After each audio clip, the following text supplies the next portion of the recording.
Okay, let's see. We have here. Awesome. All right. Well, here we are. It is officially 1:30, so we can go ahead and get started on the webinar. I want to thank everybody for joining us today. It's not often that the agency does webinars because, we're in a position where we only really want to, come on and do one of these when we have something extremely important to say that we want to, reach out to everybody. And today we really do have some important things to say, which Tanner and Kyla brought to mine and Michelle's attention. A little intro here real quick. So I am Denise Galliot-Satos. I am the president and COO of PCG Digital. We are a full service digital marketing agency. We are headquartered in New Jersey, but our employees, we're all over the country, which is great. So we're made up of, marketers, SEM specialists, SEO specialists, content writers, paid specialists.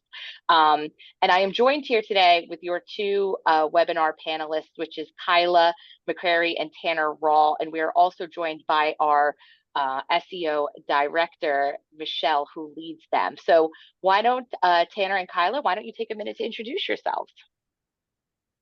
I guess for me, my name's Tanner. I've been here with PCG now for about a year. I'm an SEO specialist. I've been doing web design and web optimization now for, I'd say, close to a decade. I have my own website, my own entertainment company by the name of Rahl Reviews. I started that in 2018 and learned a lot of stuff a few years prior to that whenever I was a professional video game player, sponsored and working for a lot of different companies, doing marketing for them throughout my time in college a few years back. So I guess that's kind of where my SEO background started, but that's pretty much me in a nutshell right now. Awesome. Kyla, hi. Hi everyone, my name is Kyla McCray. I've been with PCG for about 2 years now. I started out as a content specialist with the team, and then as I kind of learned and kind of got the chance to dig deeper, I made the transition over to SEO about a year ago now, and I have absolutely loved every second of working with PCG. It's a really hands-on experience, and I am a true testament of learning from experience and learning as I just continue to dig in. And now I have a passion for kind of using analytics for telling story through data. And it has been an incredible journey. And I am looking forward to sharing kind of what I've learned over the past year with you guys. Awesome. And like I said, we're also joined today too by Michelle Kowalski, who is our SEO director. Hi, Michelle. Hi, everyone. Super excited for everybody to learn today what Kyla and Tanner have in store for us. Awesome. Well, without further ado, let's get started.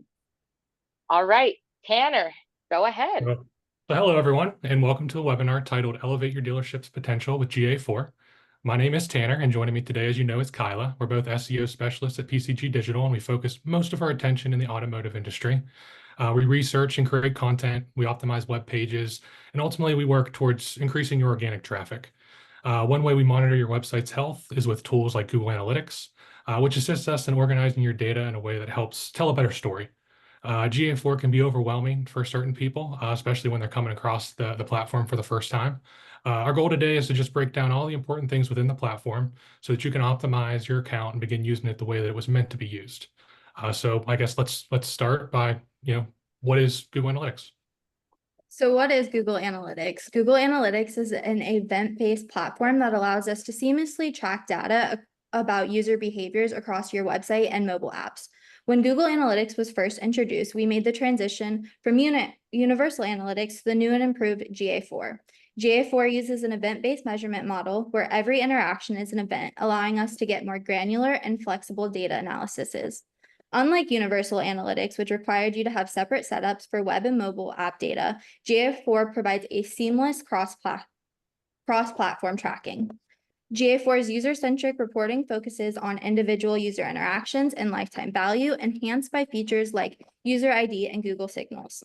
Lastly, Google Analytics addresses privacy and data control more effectively with robust privacy controls and compliance options for regulations you may see.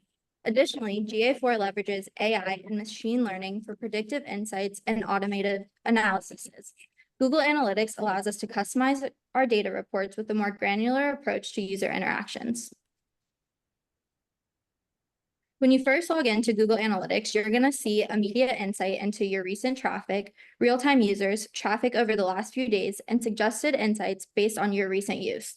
On the left-hand panel is where you will access all of your various reports, and on the bottom left-hand is your admin access. Your GA4 homepage is your portal to all things data and customization.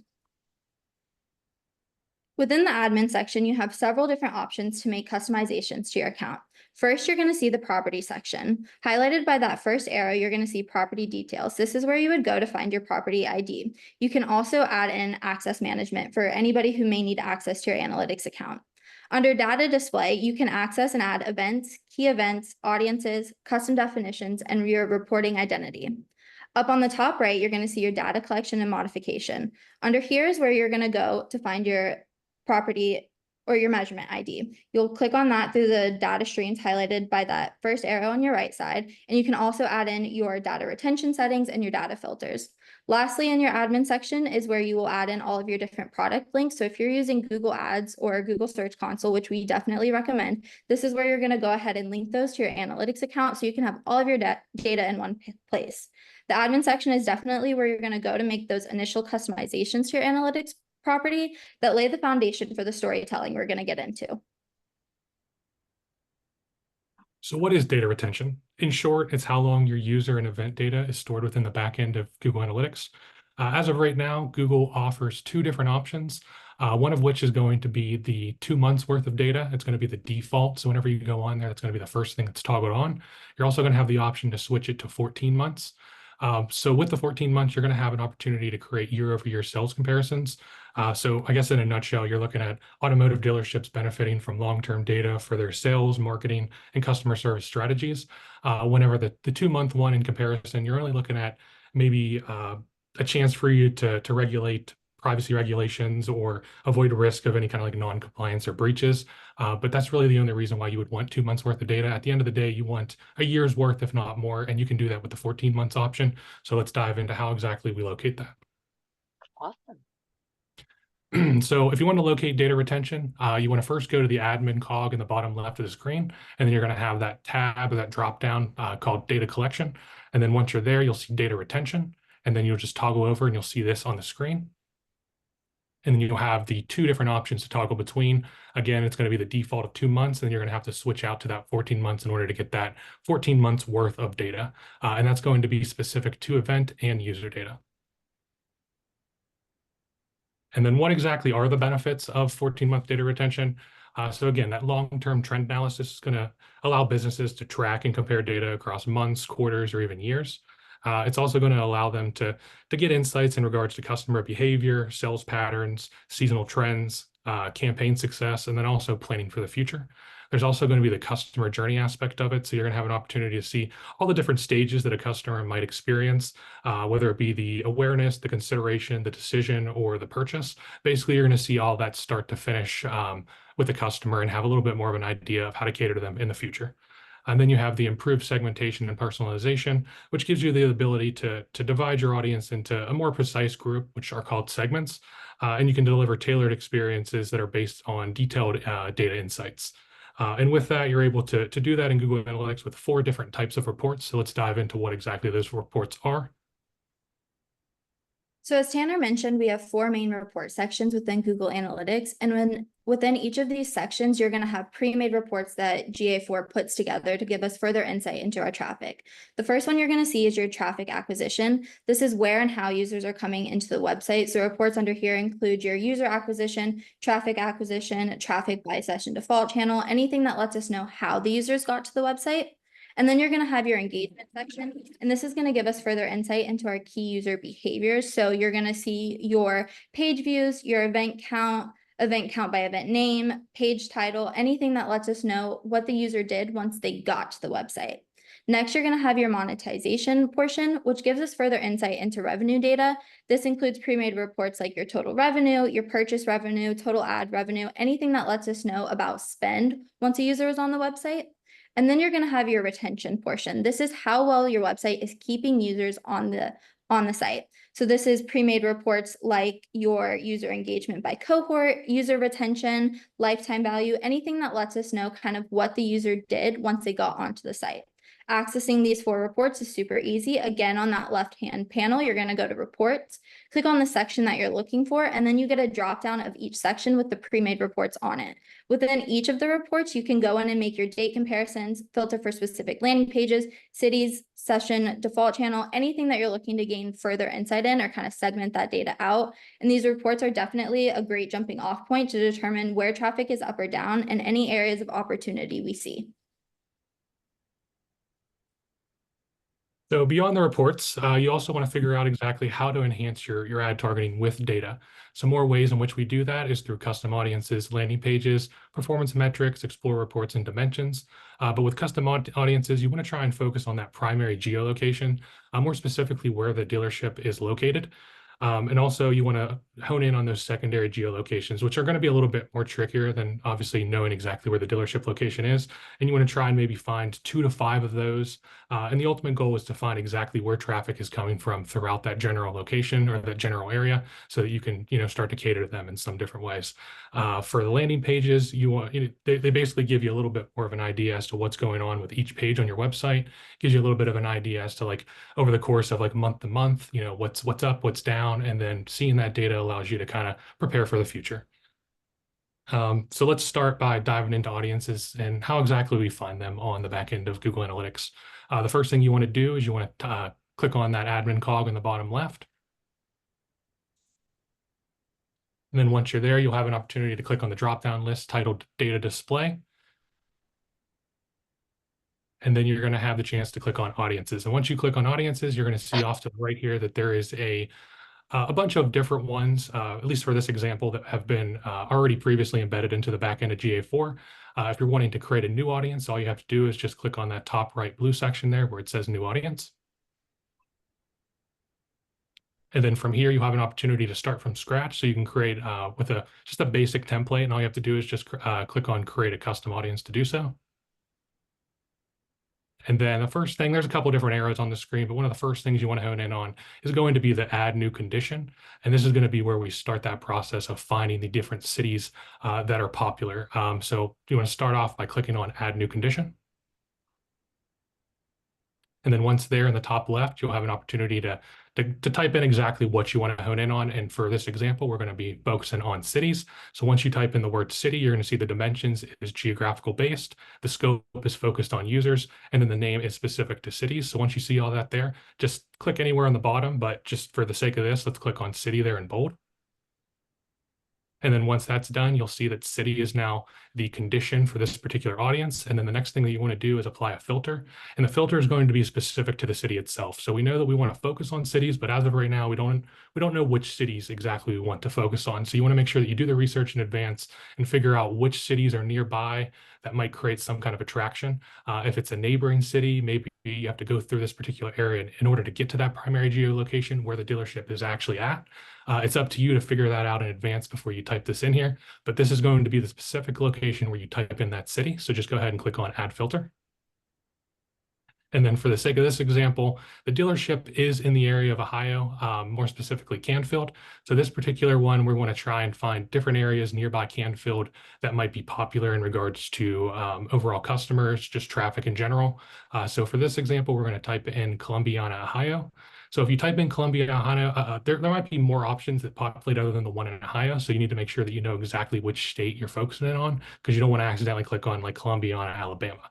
For this example, we want to make sure that we click on Columbiana, Ohio, and then the condition at the top is going to be exact match because, again, we want to focus specifically on this geolocation.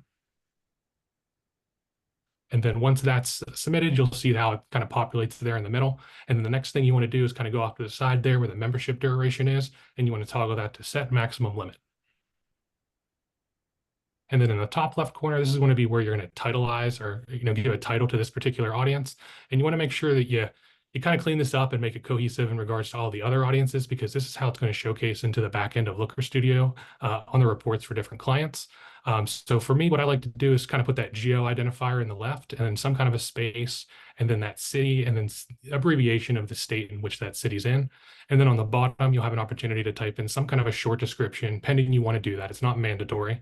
But if you were to do that, the only reasons I can maybe come up with for why you would want to do that is maybe you have multiple different people coming into the back end of Google Analytics, and you don't want them to accidentally archive something of importance. So you can put some kind of a description there that lets them know that this is a particular audience that we're focusing in on for a period of time. Don't mess with it for whatever reason.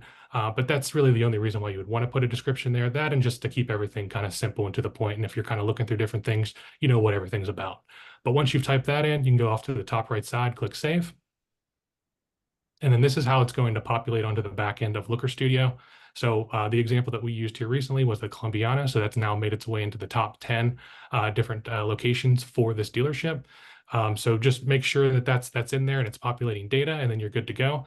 But over the course of time, maybe you want to look into maybe 15, 20 different geolocations, and then the top 10 are going to change over time based off the amount of user data that's coming in. So this will always change, but if you're noticing that maybe your top 10 or top 5, whatever you want to base it off of, isn't exactly as high as you think it should, whenever you go into the audiences, you'll see a total user count, and you'll see how many total users are coming into the website over the course of time. And if it's not matching up with the amount of cities that you have, then maybe you need to find other geolocations that are maybe showcasing data that you don't know about quite yet, but you know that it exists somewhere. So just trying to figure out where that traffic is might be something to do over the course of a month's time. And then you can, create a list here that's got a lot more sessions to it, a lot more meat and bones to it, if you will. And then now diving into landing pages is another thing that we like to look into. For landing pages, basically in a nutshell, this is how you're going to find it. In the top left corner where you see that blue, it's going to be the reporting tab. So you're going to click on that first, and then you're going to have the engagement tab populate. And then once you get to that engagement tab, hold on. Sorry. You're fine. You're fine. Are we good? Okay. Go to the engagement tab, and then you're going to have the drop down specific to the landing page. So once you clicked on that, we just populated 3 over here to the right, just for the the example today. But the top 3 that we have here are going to be the home page, the used inventory page, and then the KBB instant cash offer page. So with the home page, we're looking at it's doing well month over month. It's up 21%. So we don't really have to focus too much attention on there. You could argue that maybe over the last month or two, we were linking out to this particular page, or maybe just building out different types of content that were getting people to come to the homepage in some type of way. For the used inventory, month over month, it's down 24%. So looking at this data, you might want to maybe consider creating content on pre-owned inventory over the course of the next month or so. You can do that through blogs, custom pages, trim comparisons, and then you can link out to the used inventory pages in hopes of getting that negative percentage in the more positive direction the following month. There's a lot of different things that we can dive into. After all this, it's going to be custom events, explore reports, and custom dimensions. But let's start with custom events. So as we mentioned before, Google Analytics is an event-based platform. So what exactly is an event? This is our way to measure specific instances and actions within the website. When you first make your analytics account, you're going to have automatic events in there, and that includes things like your page view, your first visit, and your session start. But to gain further insight into actions that might be more beneficial or custom to your website, you can add custom events. For our friends in automotive, this is where we add in our Automotive Standard Council events, and that looks like your ASC CTA interaction, ASC form submission, any insights that you might deem important to your website. So how do we make these custom events? For the most part, your custom events should be being created by your vendors, but it's never harmful to know how these are being done. So you're going to go to your Google Tag Manager, and the first thing you're going to do is name the event. This should always reflect something that the information is about. Then each event gets a parameter with a key value pair. So first thing, the parameter name, again, it's going to describe to you the information that we're collecting, and then the parameter value, the actual data from that interaction. After you create the event on your end, you're going to go to your website provider and have them tag every instant of this event. So for example, if you're trying to monitor your CTAs, the provider from your website is going to need to tag every CTA. That way we're getting the accurate information from those instances. Another important tool we use in Google Analytics are the exploration reports. An exploration report is a way for us to kind of segment out data and answer any specific questions we have or monitor any unique business goals. To get there, again, you're just going to go to that left side panel. You're going to go to the Explore portion and then click blank. Once you're in your Explore report, there's tons of different information you have to put in. So let's go through what exactly you're looking at. The first thing you're going to see are your variables. This is where you add in what we're going to be measuring. So first you have your segment portion, and this I like to think of kind of as the filter we're looking at. I typically do this with the default channel so that we can look at specific instances within how traffic is coming into the website. Then you're going to go in and add your dimensions. This is data that we're looking at that is text-based. So think your landing pages, your page path, and cities, source medium, anything that has text-based associations with it. And then you're going to add in your metrics. This is your numerical data. So think your views, your engaged sessions, your event count, anything that has a number associated to the value. Once you add in all of the variables, you're going to go ahead and create your custom report in the settings portion. So in your rows and columns, that's where you can add in your dimensions. And then under the values is where you're going to go ahead and add your metrics. And then you get a completely customized report. Looking at this example, we had the question, how many people are actually viewing a page compared to how many exits? We kind of noticed a high exit rate for pages, but we were curious what that was related to in terms of views. So were we seeing a ton of views? So naturally we were just getting a ton of exits, and we were able to create our custom report that kind of answered that question for us. So the first thing we did was go ahead and add our page path and screen class in there. And then we created metrics for the views, total users, and exits. And then we created segments for organic search and paid social, the two main categories of users coming into the site. Then reading this left to right, we can see per URL how many views, total users, and exits we had for organic search, and then compare that to what we were seeing for paid social. And we were able to answer those business questions and say, yes, we were seeing a ton of exits for a URL, but we were also seeing a ton of views, which naturally goes hand in hand. So again, your exploration reports can really answer any kind of business question you may have. Mm-hmm. Another thing I love to use in Google Analytics are our custom dimensions. These allow us to go for a deeper data analysis beyond what's standardly collected. Again, kind of think of these as like a filter or a segment that we can use in addition to the data that's automatically collected. The first kind of custom dimension is user scoped. These enable us to report on custom user properties. And when you add these into your website or app code, these custom dimensions unlock the ability to dissect and understand user-specific data. Then you have your event scoped custom dimensions. These enable us to report on custom event parameters, which measure details about user actions captured through an event. Lastly, you have your item scoped custom dimensions, and these are especially useful for e-commerce websites and mobile apps. These custom dimensions enable you to analyze custom data, like your item color or item size within the items array of an e-commerce event, like your purchase or add to cart.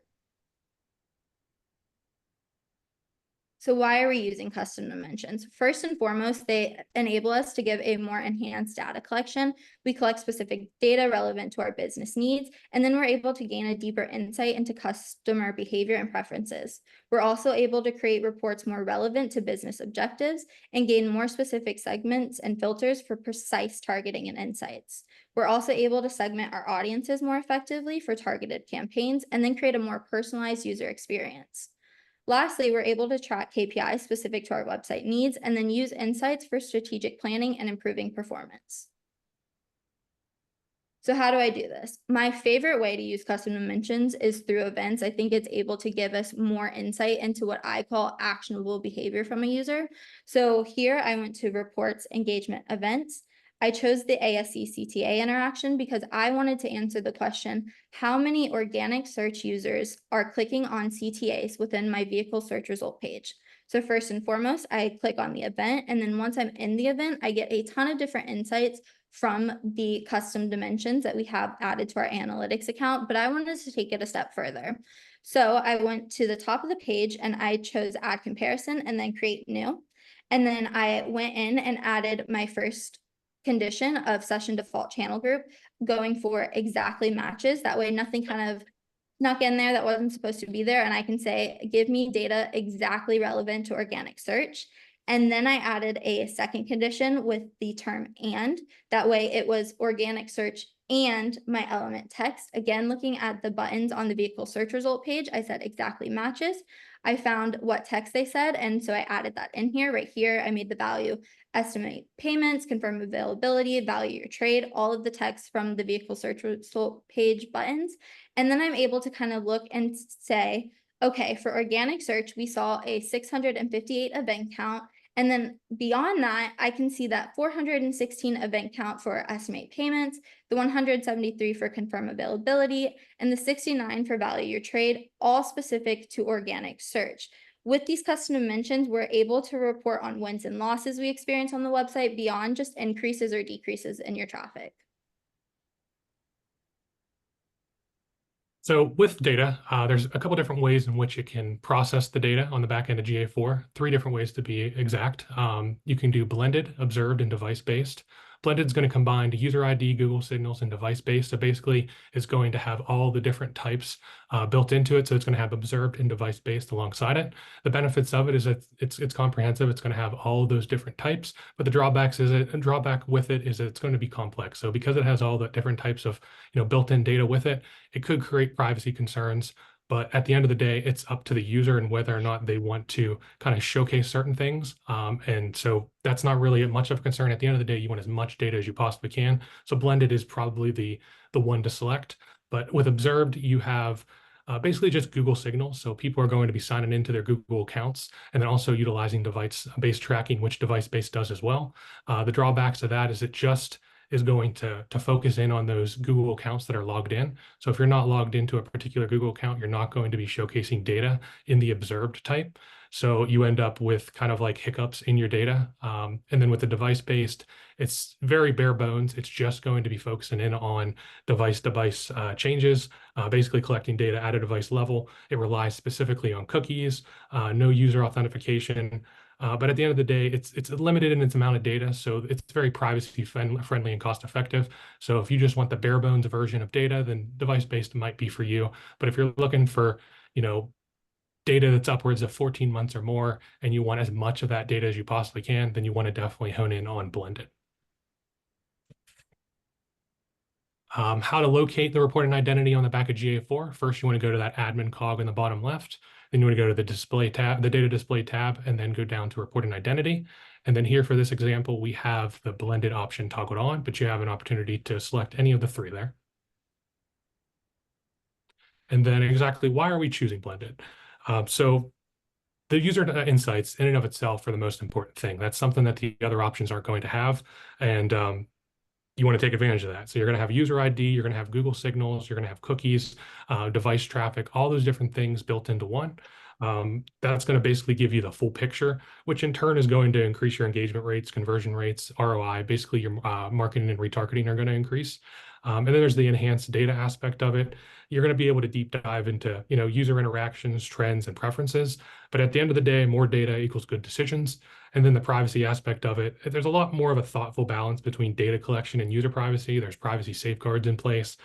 Basically, you have user control, so you know what's going to happen before it happens.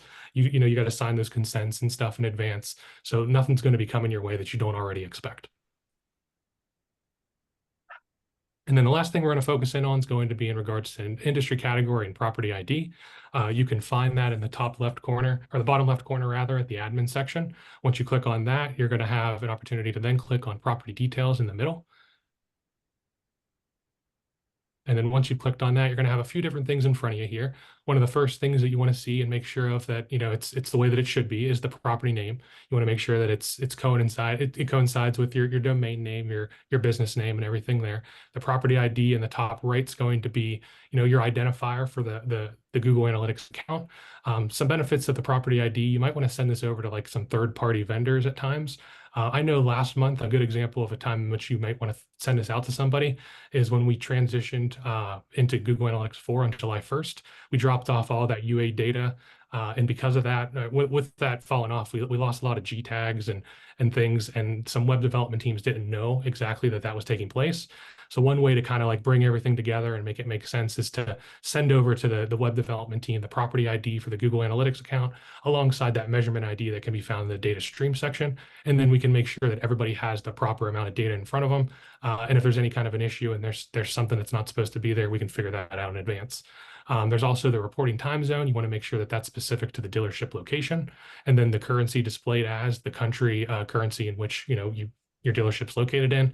And then the more important thing is going to be the industry category that's specific to autos and vehicles. If you have that specific to your type of niche or your business, then it will create all kinds of different benchmarks and insights for you in the future. But once that's all said and done, all you have to do then is go to save and you're good to go. Wow. Oh my goodness. That was a great amount of information, so detailed. So fantastic job. And now we're going to open it up for some questions. So if there are questions, you can utilize the Q&A and go ahead and type one in. I will see it and be able to read it out loud to Tanner and Kyla. So go ahead, and if you have any questions, go for it. And since we are here and we do have the SEO experts at PCG Digital, if you have a question about something in regards to SEO, go ahead and ask that as well too. So please, let's see if anything rolls in. Okay.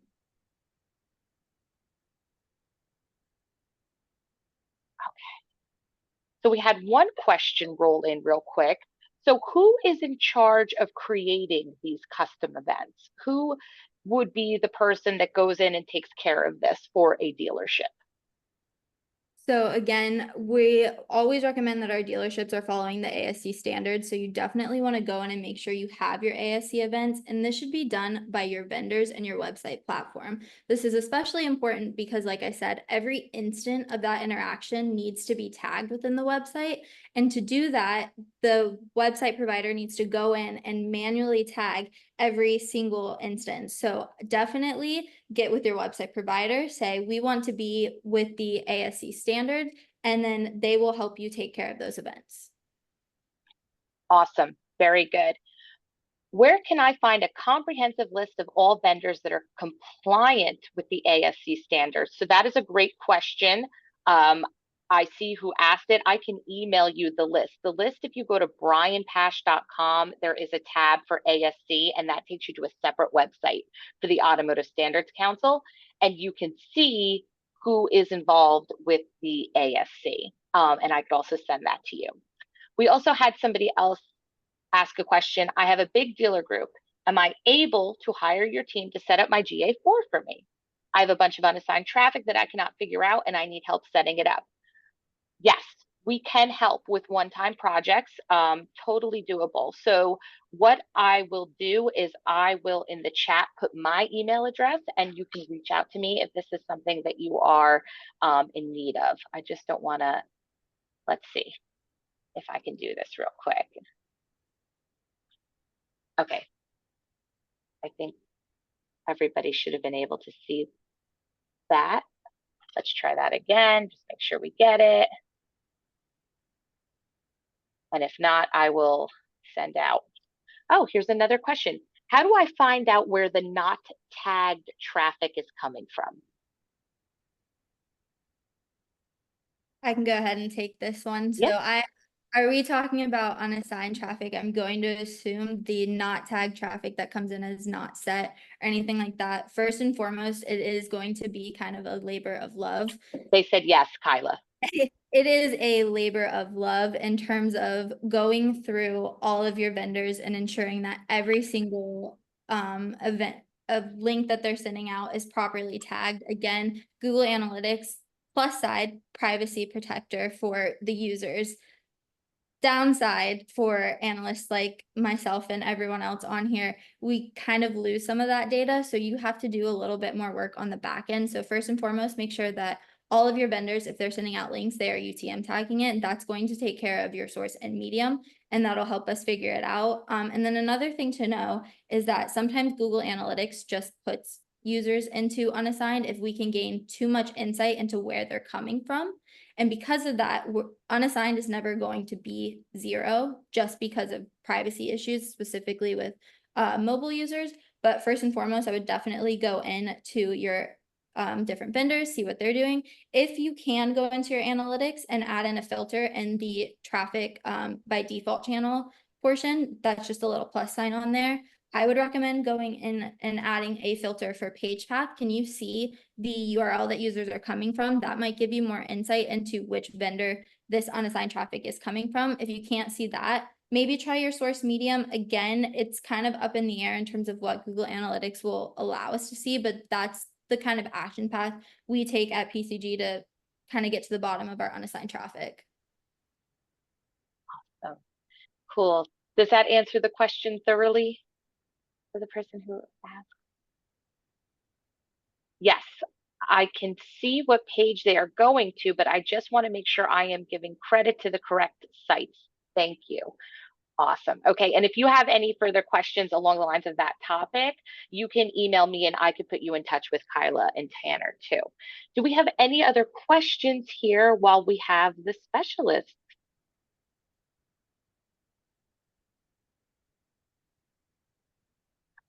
So there's another question that came in, and this is a good one. So when we're thinking of landing pages, right, what metrics are most valuable to us in understanding user behavior and optimizing for SEO? So for me, I mean, I like to see the top landing pages. I like to see how they're performing in regards to total sessions, users, time on the page. Typically, these top pages are going to be your home page, your new inventory pages, used inventory, service, parts.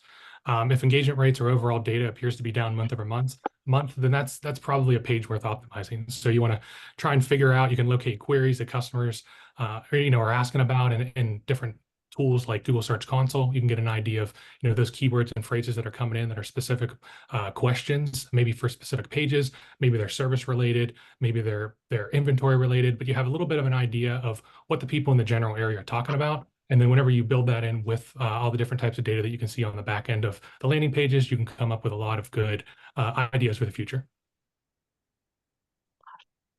Good. Do we have any other questions?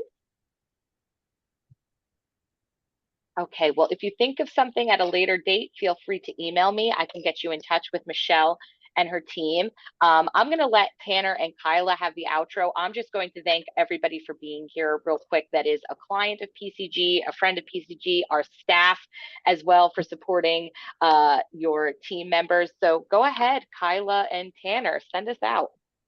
Right. Thank you guys for joining us today. I really hope that you're able to learn something new and kind of take these strategies and implement them into your analytics experience so that you can make the most of your analytics account. After this webinar, everyone is going to be receiving a beginner's guide to GA4 that our SEO team put together. It's got some really great step-by-step information on how to make some of these changes. And if you have any further questions, please feel free to connect with myself or Tanner on LinkedIn, and we would be more than happy to kind of take this conversation a step further. Cool. All right. Thank you, Tanner, Kyla, Michelle, PCG team, and we'll see you all soon. Bye, everyone.